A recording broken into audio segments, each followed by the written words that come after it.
What would you say about Pat Bryant, guy you kept going to? Yeah, just no surprises, right?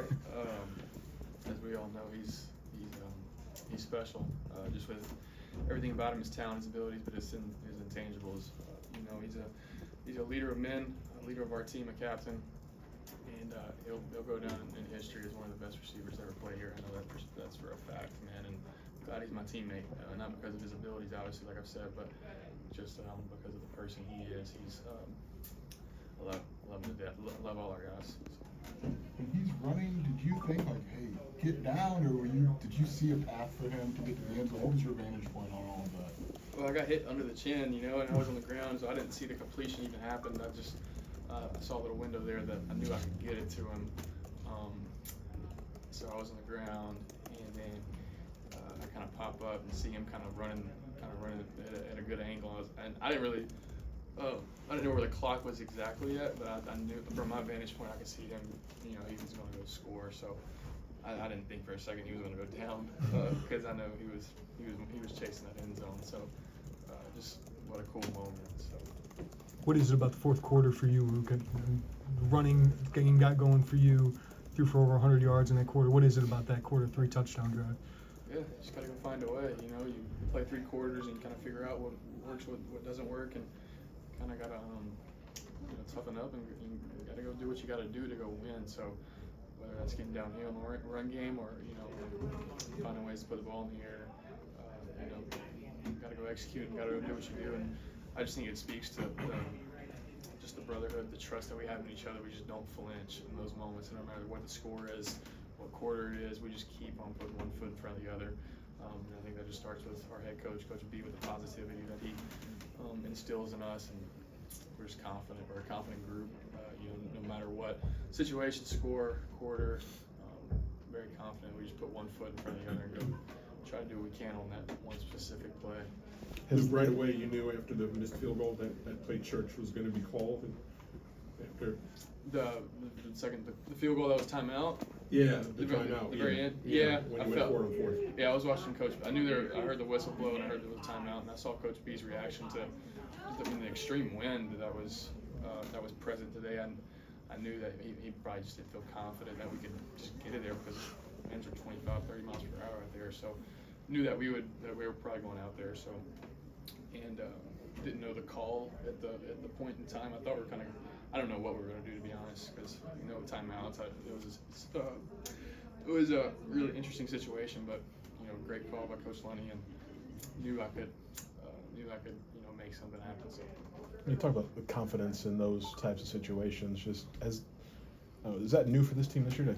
Could you have won a game like this a year ago, or 2 overtime games, or just all these kind of comebacks that you've pieced together? I don't know. We try to say each moment individually. They're all so different, and we practice. We rep it and practice these 2-minute end of half into game situations religiously.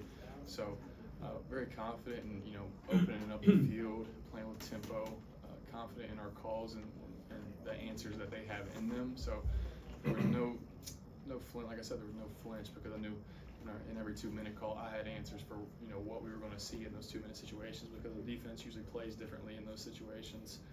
Play some coverage, play some man pressures, and whatever they brought, I knew I had an answer in it. And credit to my receivers, offensive line, for giving me time up front, and our receivers winning their one-on-one matchups and finding sweet spots in the zone. So with Zakaria, everyone kind of knew in the place he was going to go to 13, probably, I would imagine. So how does he continue to get open? Right? What is it about him, Pat? How does he continue to find a way to get open, even though people probably know the ball's going to? Literally, I don't even know, because kind of those last 4 or 5 plays, we were kind of 40-ish yard, 30-yard line, and they were playing just man pressure. So I was looking for Pat the whole way. I was like, why are they not doubling this dude? So, and I was even looking at him like, I should run this, I should run that. I was like, why are they not doubling him? So I don't know. I hope they don't. I hope Northwestern can go out there and double him. But we have so many playmakers across the board. The ball just found him mostly today, and it's not like we call plays specifically for him. The ball just kind of finds him in situations, and he gets open. So. In the winter, you did an interview where you talked about what it was like sitting for the last 3 games with John Paddock starting last year, and like lessons you learned and things you were telling yourself on the sideline and this and that. all these late game heroics this year, is this birthed out of that? Like, were you in those 3 games of watching, did you think you learned some things that you applied this year? Absolutely. I wouldn't trade any I wouldn't trade my journey for anything in the world. I don't care, what it's been. I just credit God for, I wouldn't be the man who I am without, the tough times early in my college career and even last year. Not kind of in the moment, not having things go my way, and I didn't understand why, but now I do. The Lord made me so much tougher and so much stronger than in those tough times, and I carry that with me every single day, everywhere I go, even outside of the football world. So thank God He's always been so faithful to me, even in the wins and the losses. Even if we lost this game, no matter, God's so good. And You gonna text him and tell him I can do this too? who's that? John Pack. Right. I even Yeah. thought, like, it's crazy. I thought about him, kind of going off the field because Yeah. it was such a similar situation. Yep. Last second touchdown, big play, Yeah. 40-yard play or something like that. I literally thought about him because they're just so similar, but Yeah. really cool. Just cool. Thanks. Like, Scott, Aiden's touchdown, you were signaling, it was good. I think 2 steps after you gave him the ball. I mean, just, I don't know, did you see that? Did you see his route to the end? Yeah, I knew. I mean, Aiden's just so quick, so fast. So as soon as he caught that edge, I was like, "There's no way he's not getting in." So kind of got a stalemate up front, and he saw kind of a lane to bounce it kind of to the boundary there.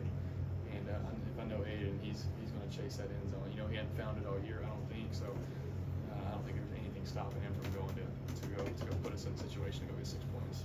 last one. What unlocked for you running the ball on that drive that ended with your 30-yard run? You had like 58 on that drive. Like, what did you see? What kind of gave you the confidence to use your legs more? Just on that.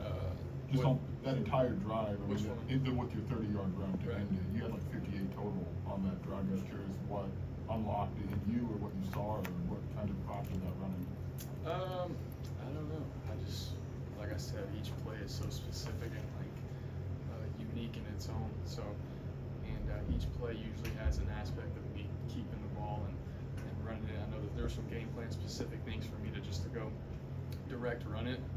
There's some calls that we had there, but kind of the touchdown run, that was kind of a unique play where I'm really not even supposed to pull the ball, but I saw kind of an upset and they didn't really have an edge, so I knew I can lull them to sleep. We've been handing it, on the dive all day, and I knew I could at least get 10 or 8, get that edge. So got to do it. I just do what I got to do to go put our team in positions to win. That's the bottom line.